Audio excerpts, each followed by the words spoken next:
Demonology is the study of demons, which are essentially evil spirits that have the ability to influence the physical world, including ourselves, animals, and observable events. Whether or not we actually believe in the existence of these beings, demonology is an occult science, meaning that there are distinct methods of classification and hierarchy, as well as identification of a demon's name and sigil, theories regarding their demonic powers and limitations, and complex rituals of summoning, command, and exorcism. Hundreds, if not thousands of grimoires have been written on this exact subject, a handful of which you'll be learning about today. Demonology is just as important to the devoutly religious as it is to those who seek to control demons for their own nefarious purposes. This is because understanding the nature of demons can help a person protect themselves from their influence. This concept is called spiritual warfare, a battle between good and evil that we are thought to be constantly engaged in.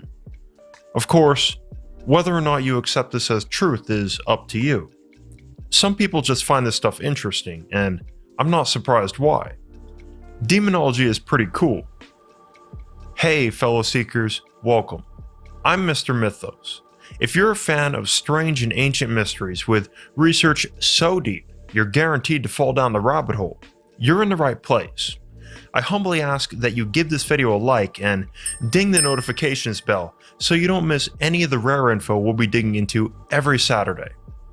In today's investigation, after a brief overview of the history of demons, we'll be focusing specifically on Christian demonology, as is probably the most well-developed field of demon study.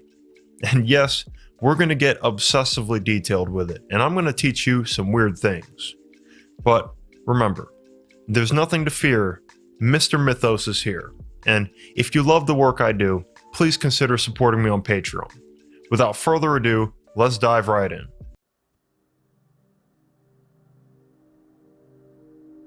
The term demon is actually derived from the Greek word demon, which simply means a supernatural entity or spirit. In ancient Greece, this term was actually not negative at all. These demons could be either good or bad, or even completely neutral. For example, the philosopher Socrates talked about his own demon as a spiritual muse who inspired him to seek the truth of reality. Of course, demon or demon is simply a word, and over time, that word evolved to specifically classify malicious entities that would have been blamed for deathly diseases, mental illness, or terrible and unlikely events such as a person's house mysteriously burning down without any signs of foul play. Perhaps the earliest record we have of malicious demons comes from the magical texts of ancient Mesopotamia, where 7 evil entities were recorded. These 7 entities were called Udug, and they were never visually represented, but simply described as dark shadows with a distinct absence of light surrounding them, as well as a poisonous air and their incredibly loud, even deafening voice. Udugs were believed to be the cause of specific diseases, and detailed instructions of how to exorcise these demons make up some of the earliest Sumerian texts, dating back to over 5,000 years ago in the 3rd millennium BC. From a Christian perspective though, demons can get pretty complicated. To begin, it's true that in popular culture we consider angels good and demons bad, but in the original scripture, both of these beings were morally ambiguous. For example, angels were primarily messengers and acted more as robots programmed by God to do his bidding. Demons, as I said before, are a bit more complicated. They're directly connected to the idea of angels because in ancient Christianity, as well as its predecessor Judaism, demons were believed to be fallen angels, which are angels who committed sin and were permanently expelled from heaven.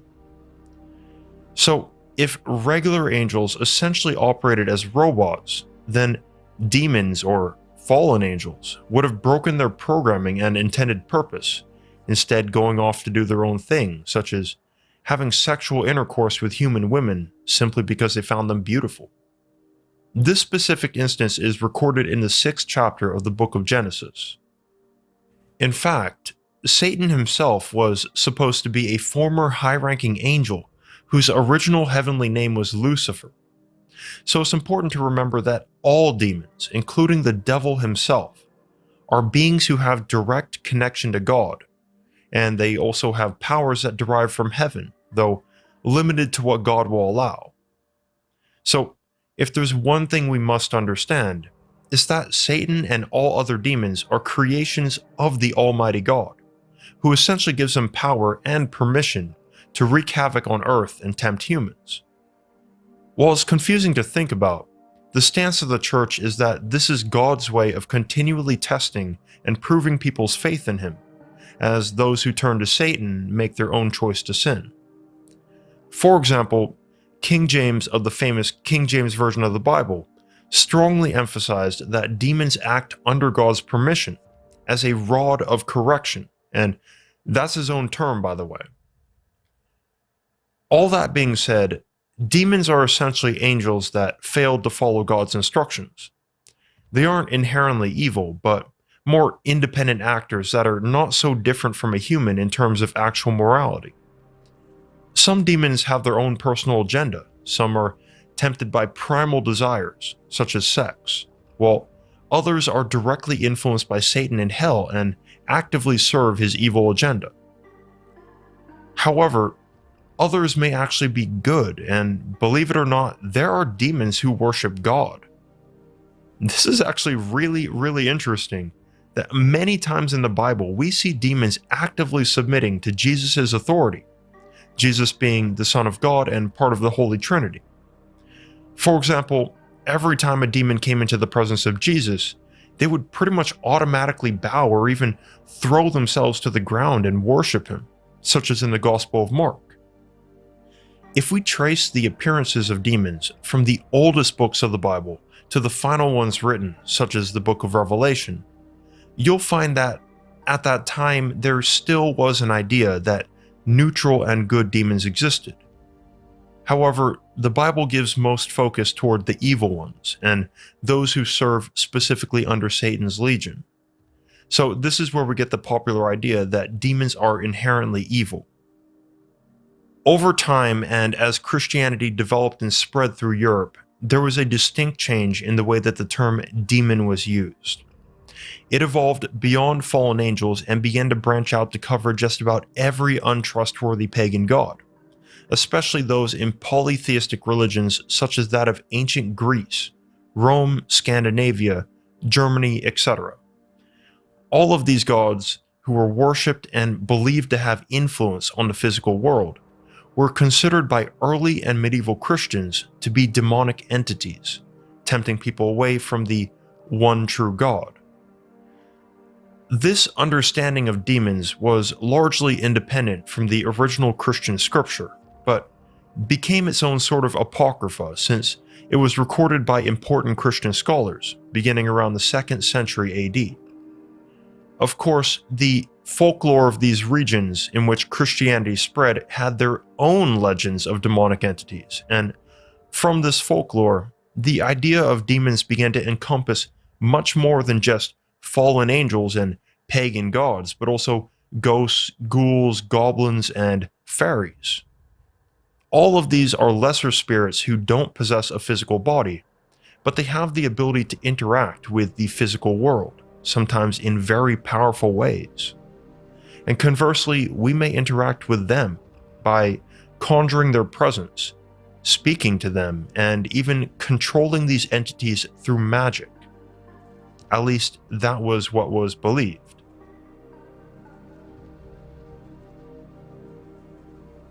As I mentioned in the beginning, we'll be focusing on Christian demonology, so let's talk about the nature, specifically of the evil fallen angels, the ones who serve under Satan. What they look like, what powers they have, and how they carry out their mission. Their mission, of course, is to test one's faith in God through temptation and manipulation of circumstances to gradually push a person over the edge. We'll begin with the defining features of demons and what these beings are capable of. Demons pretty much share the same nature as regular angels, being that they're non-physical, celestial, and immortal beings. They are not omniscient, but they typically have one specific body of knowledge they're specialized in. Sometimes this can be broad, such as natural or moral philosophy, or extremely narrow, such as the poisons and cures derived from herbs. The powers that demons have do come from heaven, but are carefully limited by God, and typically demons can only be in one place at one time, but some traditions suggest that the devil can be omnipresent, which puts Satan's power in a much higher category than any other known demon. The Gospel of Mark implies twice that multiple demons can cling to a single person, and in general, demons are known to torment their victim over long periods of time, as well as over multiple attempts until they are able to fully possess the person and gain complete control. They're also able to torment and possess animals, as seen in the Gospel of Luke. So, pretty much every living creature is vulnerable to their influence. But when they're not clinging on to people and animals, where do demons go? Well, though we usually think of demons living in hell, the Gospel of Luke describes them as wandering endlessly in arid places, which means some waterless dimension apart from our own physical world. Their only home, where they feel most comfortable, is supposedly inside people, animals, and idols, which can be statues or images associated with pagan worship. So, what do demons actually look like, especially when we know they aren't physical beings? Well, most of our typical image of demons actually comes from the book of Revelation, especially the idea that they have horns. But this idea likely originates way earlier with ancient pagan gods such as Moloch, who is portrayed as a bull. There were also other pagan gods who had the head of a bull, or wore bull horns as their crown.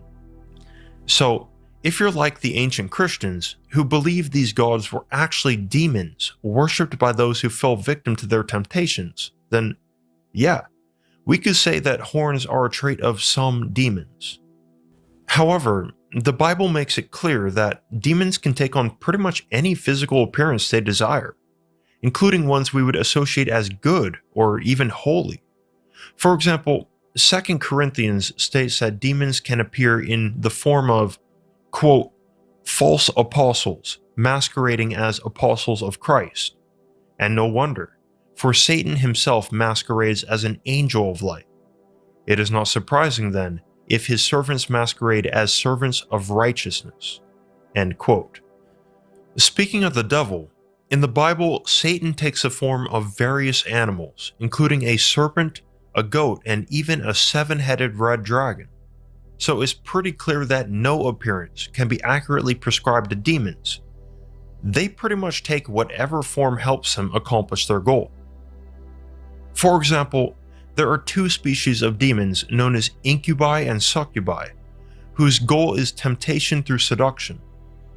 The incubus thus appears in the form of an attractive man to seduce and have sexual intercourse with women, and the succubus takes the form of an attractive woman to do the same with men. Moreover, the 15th century treatise on witchcraft, Malleus Maleficarum, states that some classes of demons prefer to take the form of children. The identifying traits are that these children are abnormally heavy and don't grow over time as a normal child would. There are supposedly more identifying traits associated with demons who take a physical form. For example, their bodies would be abnormally cold, even icy. But this icy belief evolved during the infamous witch trials, as supposed witches were tortured to give out information, so I wouldn't exactly call it reliable. What is somewhat reliable, yet extremely debated and controversial, is whether demons possess sexuality. Slight trigger warning, by the way, as we'll be talking very generally and briefly about non-consensual encounters. So, sex-wise, the traditional Christian demons, such as Satan and Beelzebub, are pretty much always stated to be male, and this is consistent in both religious and occult sources. And I hate to disappoint, but This includes succubi, who take the form of beautiful women in order to have intercourse with men. The succubus is, in fact, a male. On top of that, the succubus is thought to take the man's sperm, then transform itself into an incubus, who then has sexual intercourse with a woman and uses that sperm to impregnate her. Theologians generally agree that this is how the first fallen angels produced offspring with human women in the book of Genesis. By the way, this is all despite them not actually having a physical body, but instead an intentionally manifested one. So, in that sense, you could say that demons are almost definitely sexless and only conform to a perceived gender. As you may imagine, sexual attraction and lust are very important concepts in demonology, because they encompass some of the most powerful temptations a person might face, being that our nature, just like any other living creature, is to reproduce. But it wasn't always a brief demonic encounter of seduction and sex. In fact, most Christian demonologists would agree that long-term consensual relationships between humans and demons were entirely possible. The thought was that this relationship was one of pain and toxicity. However, many people who confessed to having these relationships, such as diabolical witches and 13th century Luciferians, they were pretty insistent that it was a satisfying and pleasurable experience. To each their own. We'll go in deeper about the abilities of demons and how one might go about summoning and controlling them, but first, we need to return back to what is the core of demonology.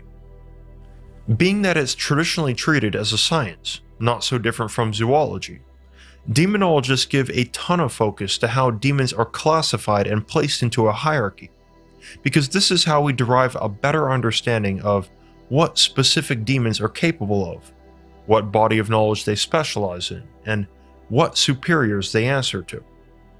And it's through this deeper understanding that the demonologist gains power over the demon.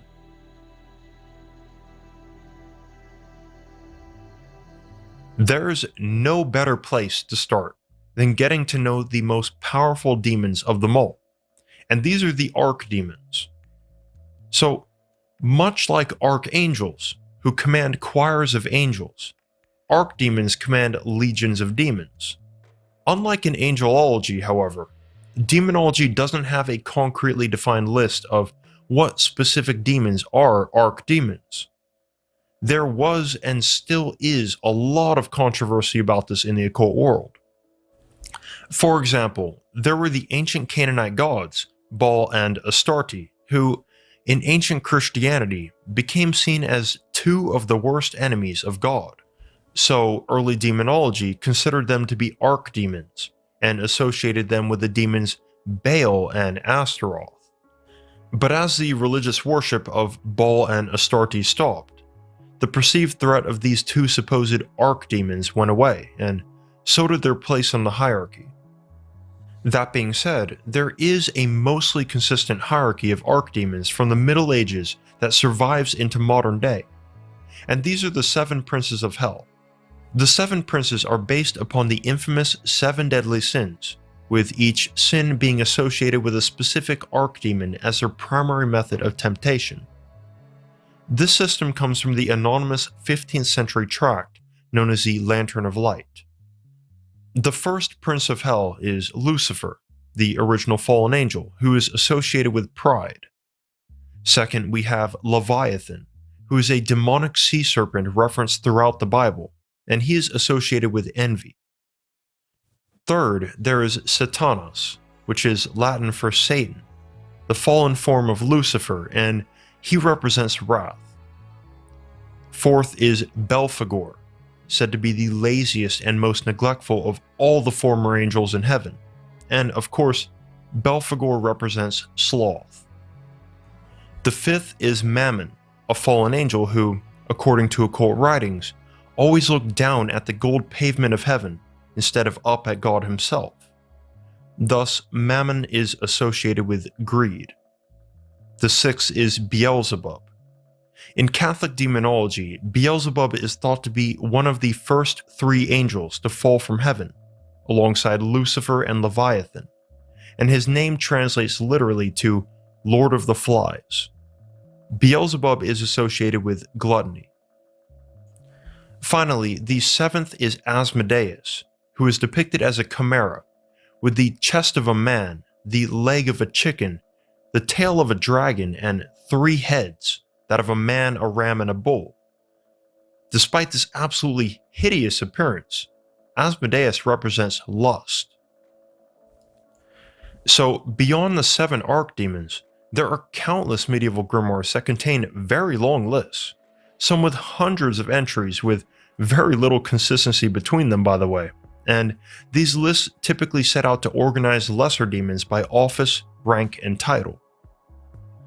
As for titles, these are typically derived from the titles they held as angels before their fall from heaven.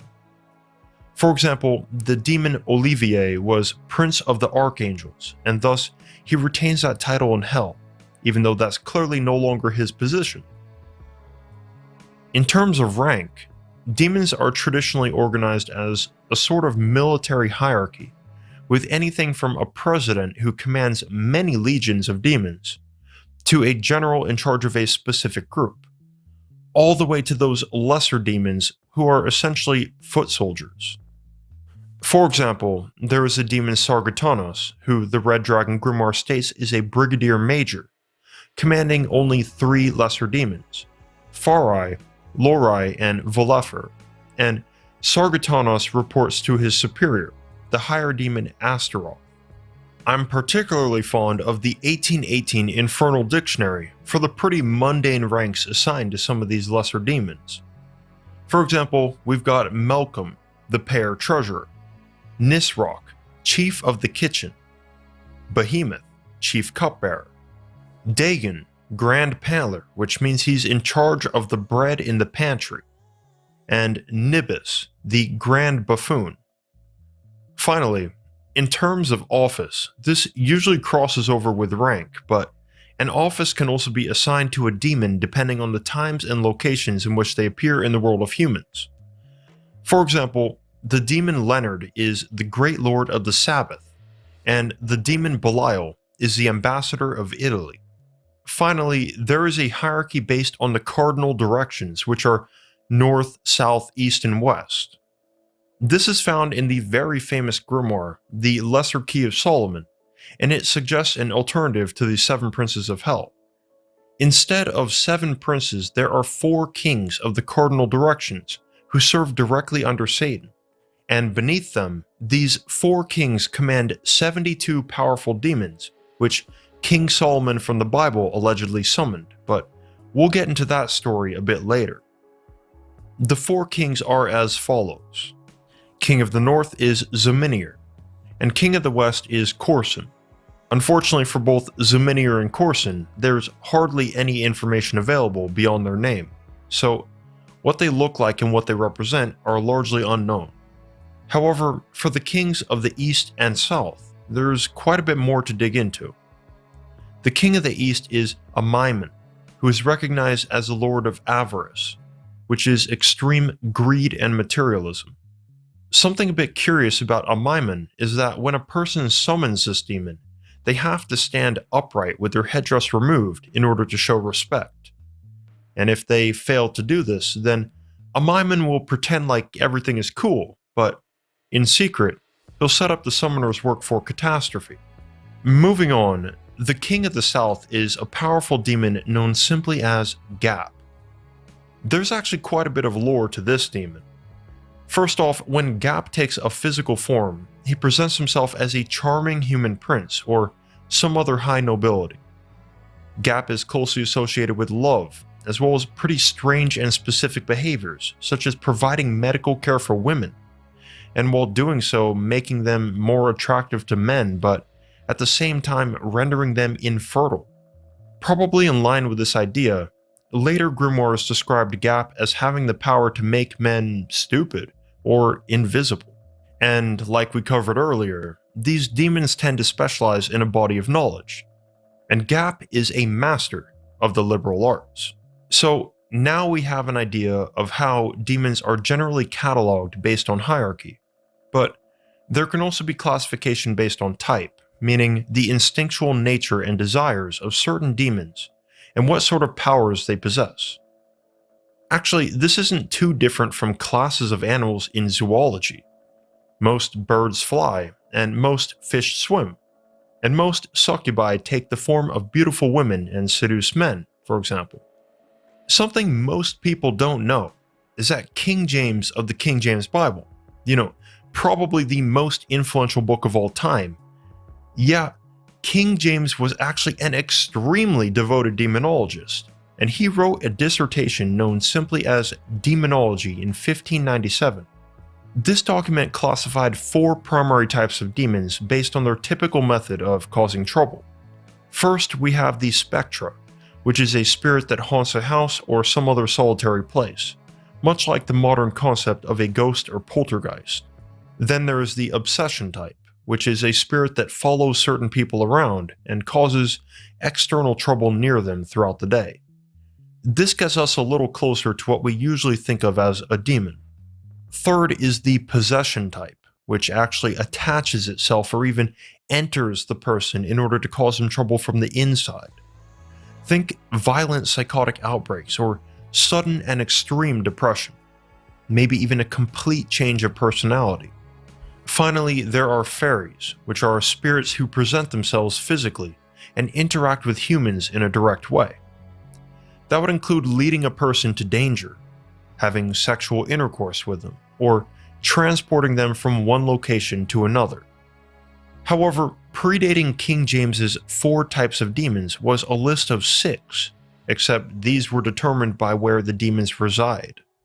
This classification was created by the 1st century Byzantine monk Michael Psellos and is as follows. First are the Lilirium, who are the most powerful demons of the 6, and they inhabit the ether, which is beyond the moon. Second are the Aerial, which are demons of the air and atmosphere, below the moon. Third are the Terrestrial, who reside on land. Fourth are the Marine, who live in the water.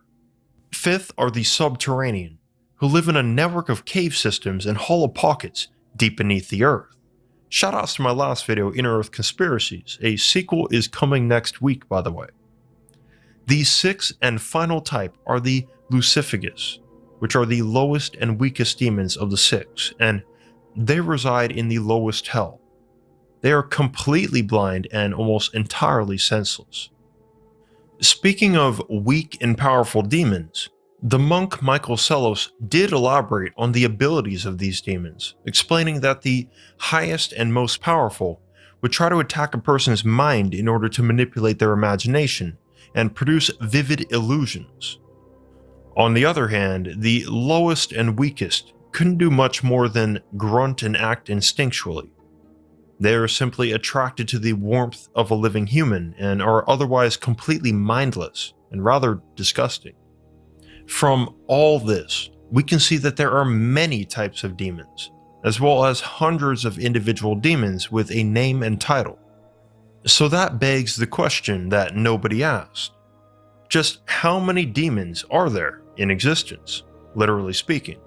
Well, based on the Book of Revelation, there's an idea that 1/3 of all angels turned into fallen angels.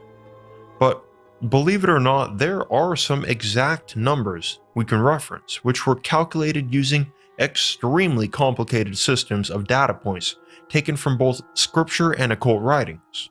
For example, the 16th century demonologist Johann Weyer calculated the number of demons in existence as 4,439,622, which was then divided into 666 legions, with each legion made up of 6,666 demons, all of them ruled by 66 dukes, princes, and kings of hell. But if you think that's a bit of a conservative number, then consider the 15th century Catholic bishop, Alfonso de Spina, who calculated the exact population of demons as 133,316,666. But then there's the problem of procreation. Think about this for a second. If demons can create offspring with human women, as we've seen in the book of Genesis, then there's no way this number would ever be constant. I suggest we leave it to the experts to figure this one out, and with that, it's finally time to move on to the meat of today's presentation. What it takes to summon and command a demon, and what that might actually look like in practice.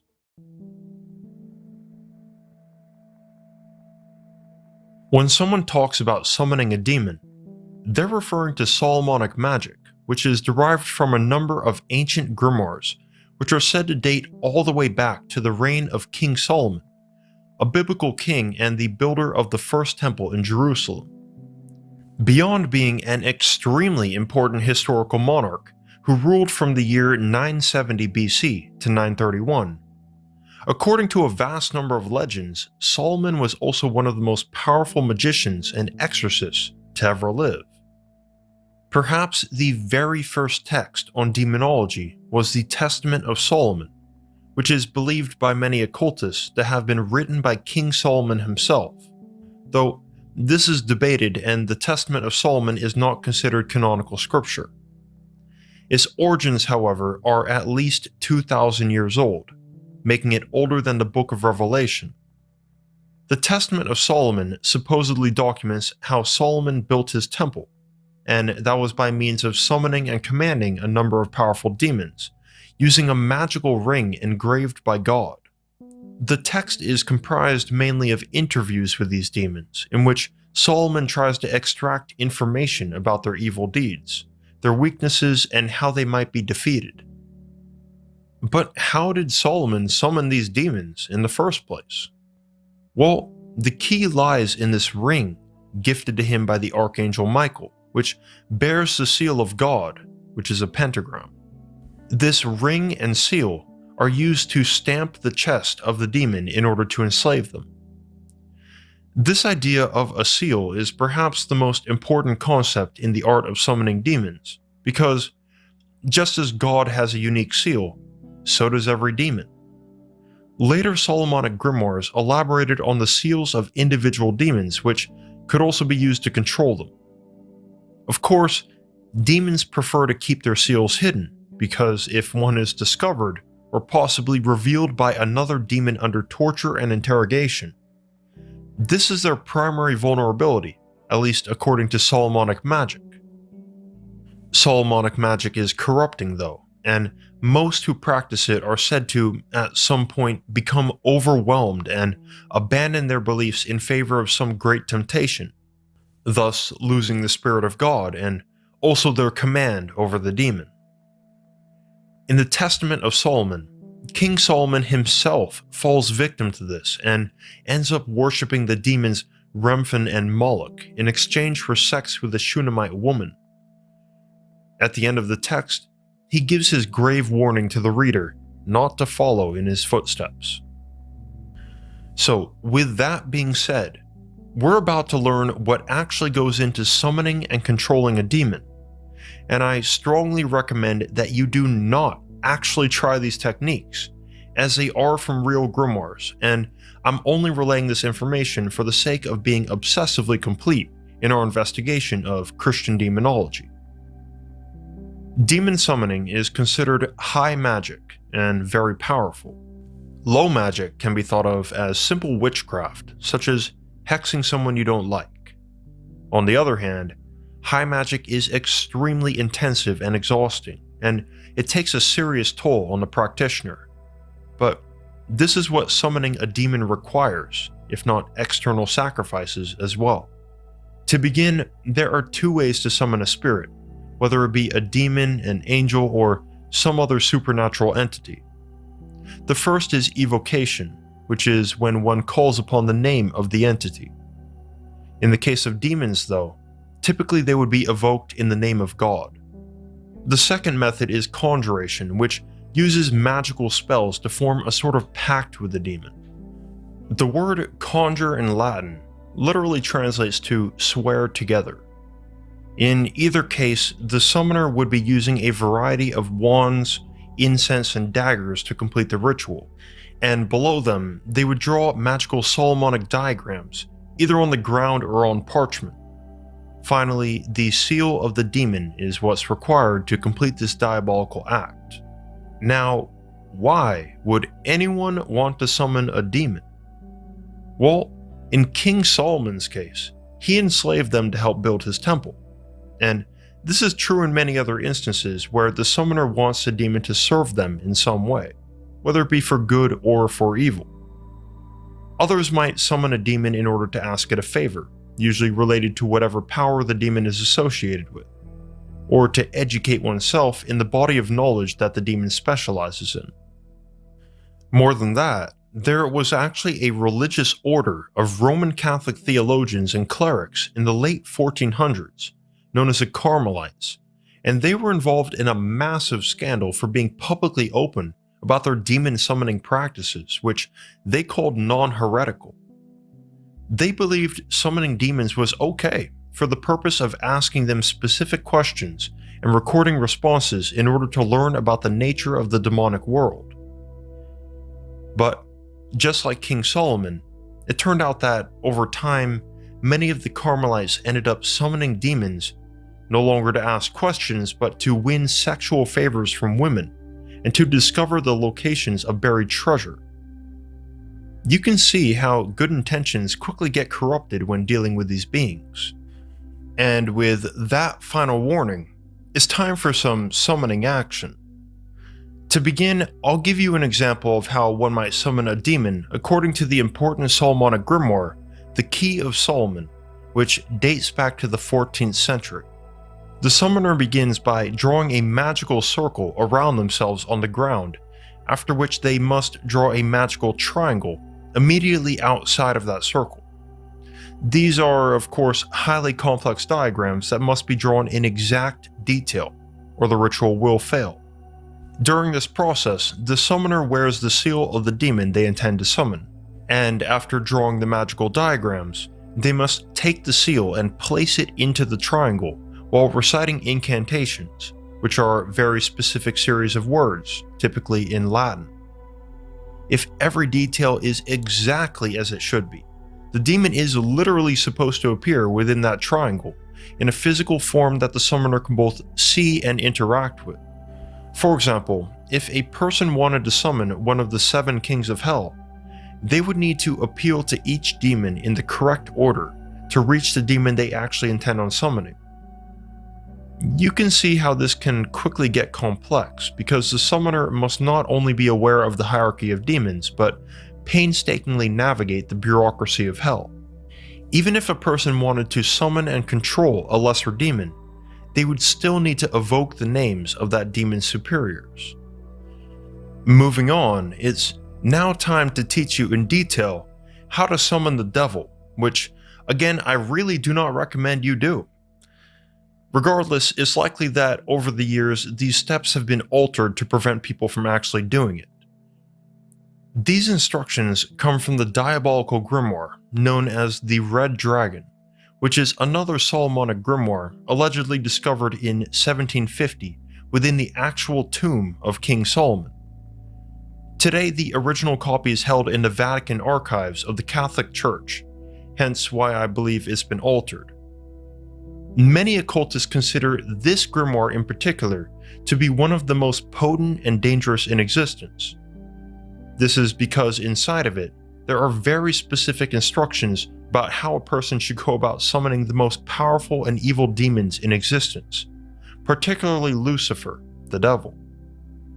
The Red Dragon Grimoire also gives methods of constructing special tools and instruments to enslave the demon after it's been summoned. However, it also gives the user the option of completely forgoing these tools at the expense of forging a binding pact with the demon. That is, to sell one's soul. As for summoning Lucifer, the person conducting the ritual would first need to evoke the name of God and the Trinity, which is the Father, the Son, and the Holy Ghost, and then command Lucifer to exit hell using an incantation. There are 2 phases of this, with 2 distinct incantations that must be performed perfectly. At this point, Lucifer is supposed to appear within the Solomonic triangle, but if he doesn't, the summoner needs to use an instrument known as a blasting rod, and dip two ends of the rod's fork into a cursed fire pit. This will result in the horrible cries of 1,000,000 spirits from hell, which the author of the Red Dragon Grimoire advises the reader not to be frightened of. These spirits are being tortured in order to force Lucifer to act. The summoner must then proceed to a third incantation, where all the names of God are evoked, and Lucifer's demon legion are again threatened with the blasting rod. If that doesn't work, there is a fourth and final incantation, known as the Grand Invocation of the Great Kabbalah, which is by far the most esoteric and complex, and the user is instructed to say it twice, absolutely perfectly. If all of these steps are done correctly, Lucifer will definitely appear, according to the grimoire.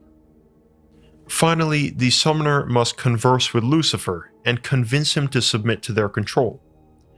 This is done through torture, using both the blasting rod and the grand invocation of the Great Kabbalah. Of course, summoning demons, and especially the devil, comes with risk, particularly that of possession. In the case of the Red Dragon, the user is instructed to form their Solomonic triangle using a bloodstone and 2 blessed candles in order to protect themselves. However, the risk isn't as huge as you'd think. This is because the main purpose of Solomonic magic is to tempt demons into doing something for the summoner. So the summoner typically offers the demon something they'd want, like a bribe or some other incentive.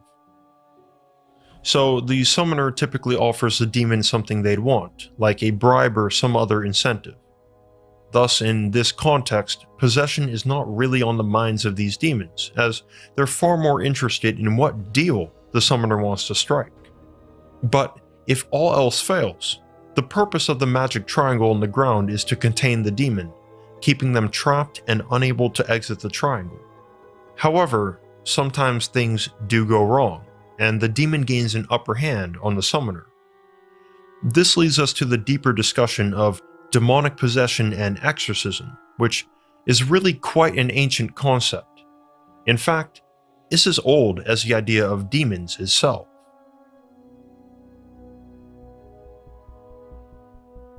Any type of supernatural spirit is said to have the ability to possess a living creature, including angels, gods, and ghosts.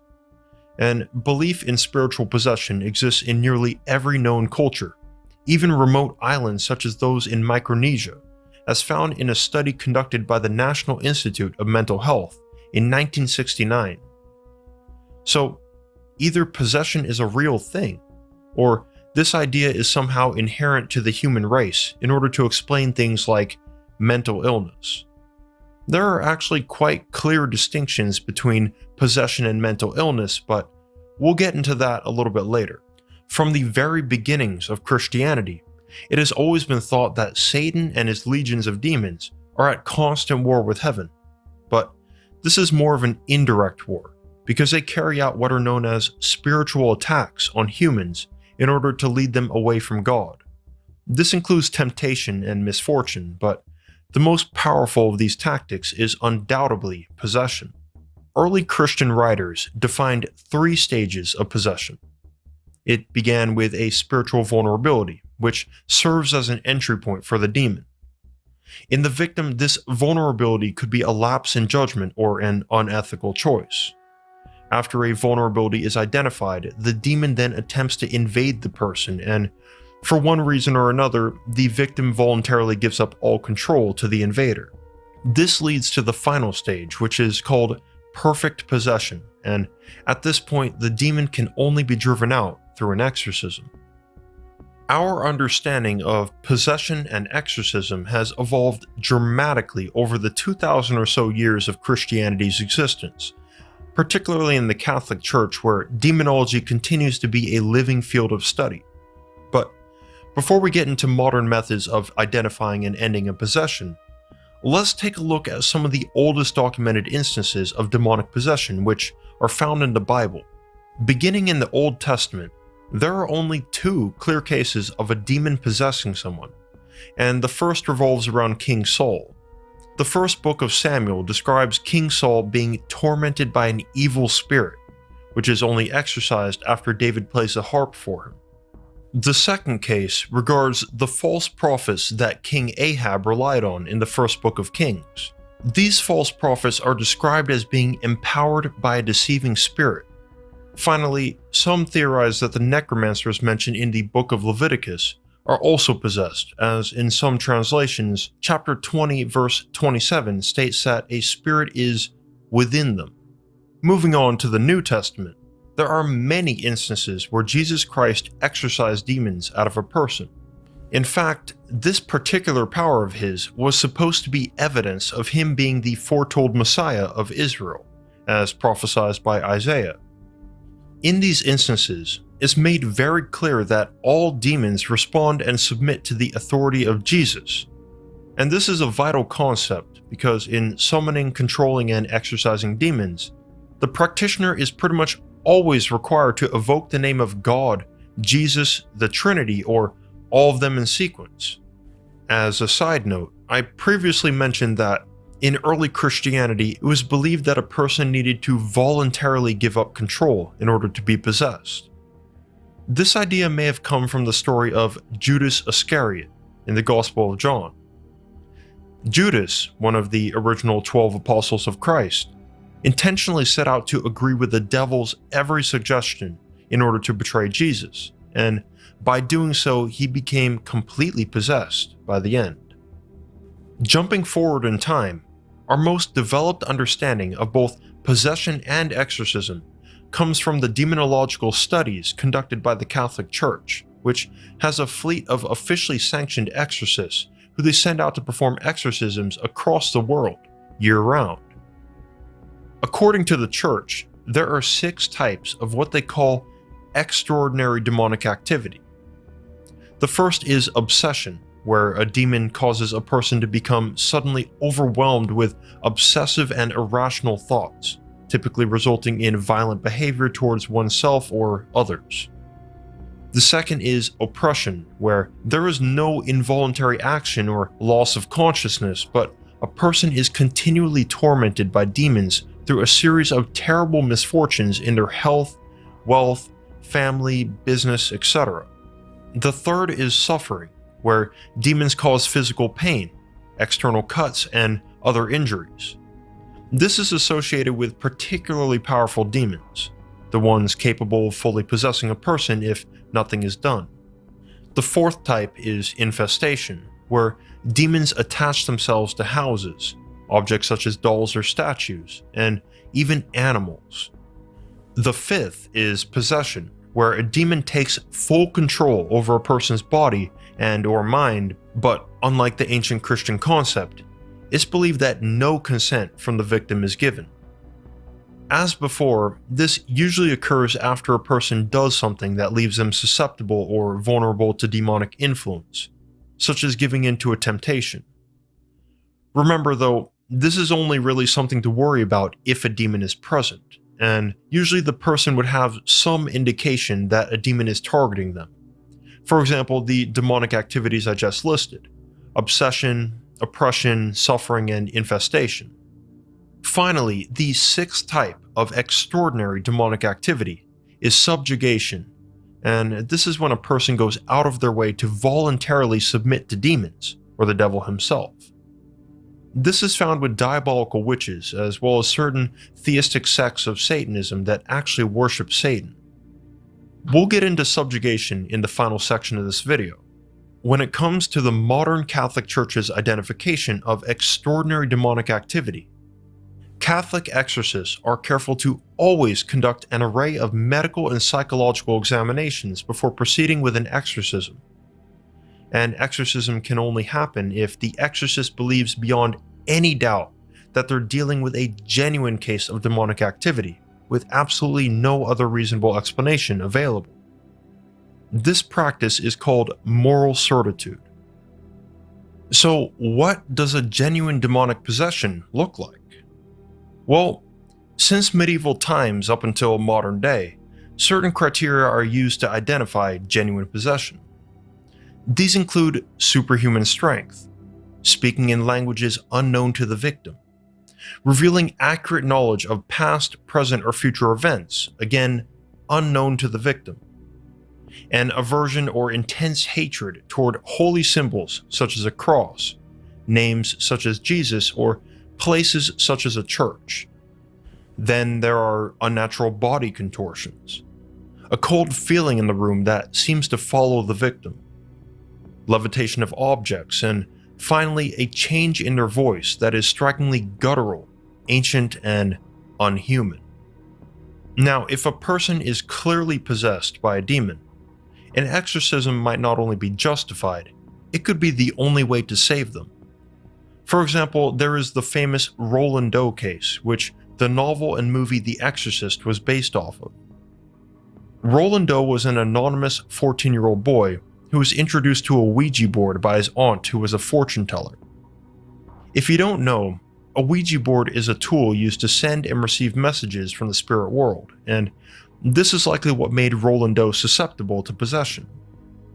Not long after he used the Ouija board, the family began to hear strange noises in their house, followed by heavy furniture moving and even a vase levitating when the boy was in the room. The boy also began to speak Latin, a language he did not know, in a deep guttural voice. After a recommendation from their local pastor, the Roman Catholic priest Edward Hughes was called in to perform an exorcism on Roland Doe. It's vital to understand that an exorcism is not simply a ritual, but more of a confrontation against a demon, an actual battle. This is why the possessed person needs to be restrained, so they can't harm themselves or others, and especially the exorcist.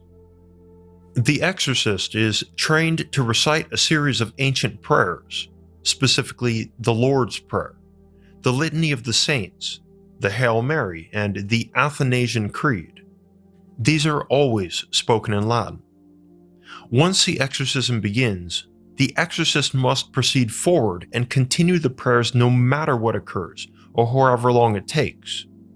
If he were to stop the ritual or be interrupted, this could spell grave danger for the exorcist. This process is extremely taxing, and thus the exorcist does make himself vulnerable in order to perform it. However, this doesn't necessarily mean that a failed exorcism will result in the possession of the exorcist. In the case of Roland Doe, the boy was strapped tightly against his bed during the exorcism, but somehow he managed to slip out of his restraints, rip into the bed's mattress and pull out a spring, then slash the priest with it, causing a serious injury that ended the exorcism prematurely.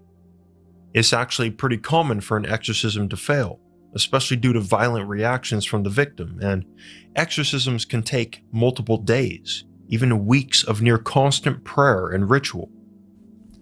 In Roland Doe's case, his exorcism required 3 separate attempts and 4 priests, one of which had his nose broken during the process.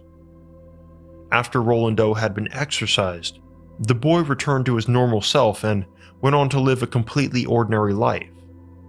Thankfully, this happy ending is not only common, but it's the goal of all exorcisms. When the ritual finally succeeds, there is a noticeable feeling that the demonic presence has left the room, and the previously possessed person feels such a relief that they become extremely emotional, a feeling typically described as being reborn. At least to me, being possessed by demons sounds like a pretty terrible ordeal, not something which a person might want to experience. But what if I told you that some people actually sought out this kind of relationship with demons? Would it surprise you that throughout history, demon worship and the hope of possession was totally a thing, independent of rumor and hysteria? This leads us to our final obsessively detailed dive into Christian demonology, which is the discussion of witchcraft and its relationship with demon worship. Of course, most witches perform pagan rituals, not necessarily satanic ones. Moreover, many witches throughout history were never actually witches at all, but simply accused of being one. However, it's a fact that a small minority of witches did closely associate themselves with demonic activity, and these groups are the ones we'll be discussing. along with their strange and dark rituals to invite demons into themselves.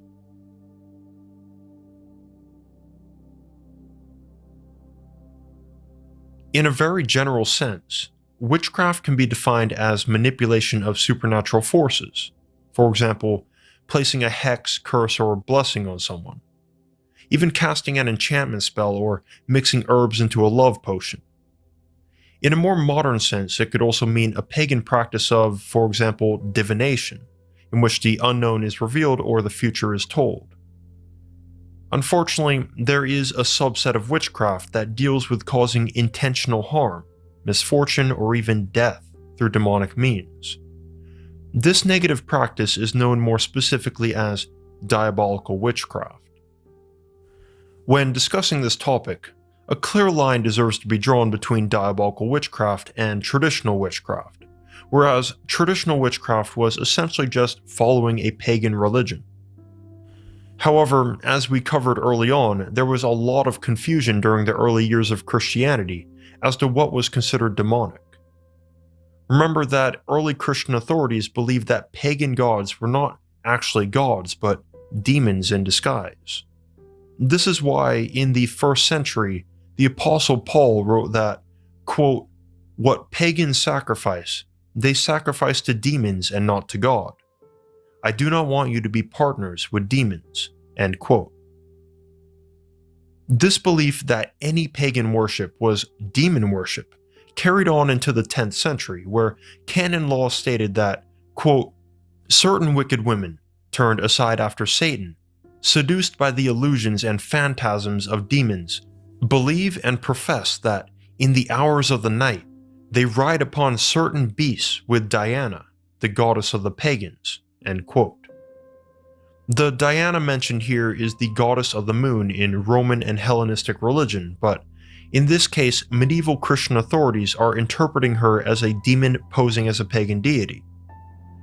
Depending on your beliefs, perhaps you agree or disagree with them, but for now, we'll turn our focus to what is not pagan religion, but genuine diabolical witchcraft, where witches intentionally evoke and worship what they know to be actual evil demons for the purposes of harmful magic, also known as sorcery. This is the fundamental difference between the two. Another trigger warning, by the way, probably for this whole section, as there are multiple disturbing sexual and violent acts that I'll briefly mention. I'll do my best not to be so graphic, but viewer discretion is strongly advised. To begin, the practice of diabolical witchcraft was heavily documented in Western Europe around the 15th century, and there were 4 key elements to this practice. First, the witch would make a binding pact with Satan or another powerful demon by evoking them in order to bow to them and submit to their authority. Second, there was sexual congress, which was thought to be literal sexual intercourse with the demon, or a surrogate who was possessed by that demon. And this could have been an idol, another person, or even an animal such as a goat. The purpose of sexual congress was to seal the initial pact. Third, diabolical witches would perform acts of harmful magic, the sorcery I mentioned earlier. This was to carry out the objectives of the devil. Finally, the 4th element was the night flight, or demonic Sabbath, which definitely wasn't the Jewish or Christian Sabbath, but rather a regular gathering of witches at midnight in order to meet with Satan himself. The late 16th century French text, titled The Antichrist, provided a testimony and description of what this demonic Sabbath looked like, and I quote, "An Italian man took her to a field on St. John's Eve. The man made a large ring with a rod of holly, muttering a few words which he read from a black book. Thereupon appeared a large, horned goat, all black, accompanied by 2 women, as well as a man dressed as a priest. The goat asked the Italian who this girl was, and having replied that he had brought her to be his, the goat made him make the sign of the cross with his left hand. Then he commanded all of them to come and greet him, which they did, kissing his rear. The goat had a lighted black candle between his 2 horns, from which the others lit their own candles. The goat took the woman aside, laid her in the woods, and carnally knew her, to which he took an extreme displeasure, suffered much pain, and felt his seed as cold as ice. Beyond the demonic Sabbath, diabolical witches would also participate in a now infamous ritual known as a Black Mass. In Catholic tradition, Mass is a central ritual of worship in which a series of rites and prayers are carried out in a very specific order to connect oneself with God. On the contrary, a Black Mass is essentially a parody, where all the chants of Mass are said in reverse and everything is opposite, including an inverted crucifix on the altar. The origins of this parody practice go all the way back to the 8th century, with one of the first major groups accused of worshipping Satan, known as the Armenian Paulicians. The local church leader, John of Ogen, declared the Paulicians to be sons of Satan after witnessing them gathering at night to perform a Black Mass, and, in particular, a blasphemous version of the Eucharist. In Catholic Mass, the Eucharist is a ceremony where wine is consumed, and in the case of the Paulicians, they allegedly drank infant blood instead.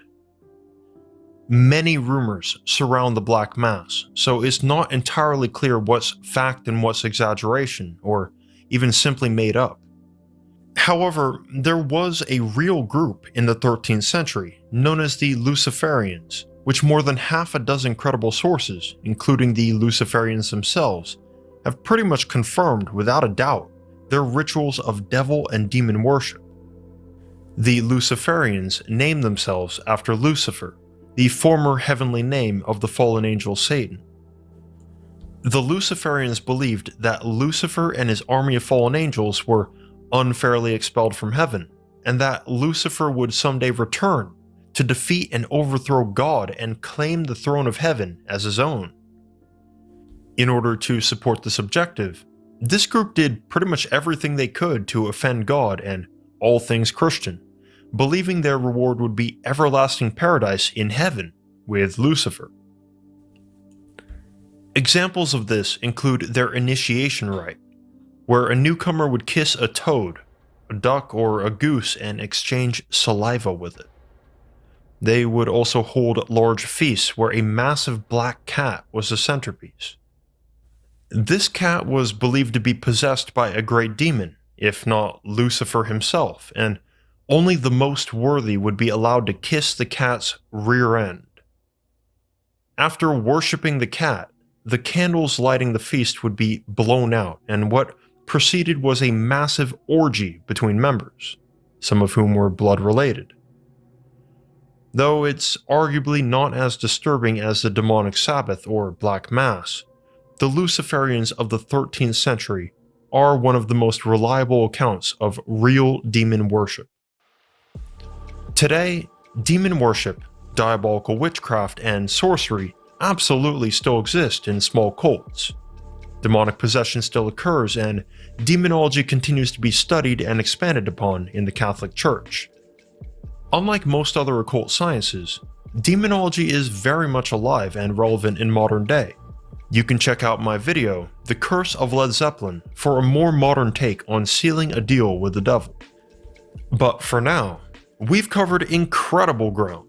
We learned about the origins of Christian demonology, what demons actually are and what kind of powers they possess, how they're categorized, how to evoke, how to exorcise, and even how to worship. By watching this video in its entirety, I hereby grant you the title of amateur demonologist. But don't go out summoning, or I might have to call a professional. By the way, I would love to cover more on demonology, especially from the perspectives of Zoroastrianism, Judaism, and Islam, as well as the religions of the East like Shinto, Buddhism, and Hinduism, so please, let me know if you want more on this subject. One love to my patrons for supporting my work, and if you want to support, there's a link in the description. I'm Mr. Mythos. You guys are awesome. I'll see you in the next one. Peace.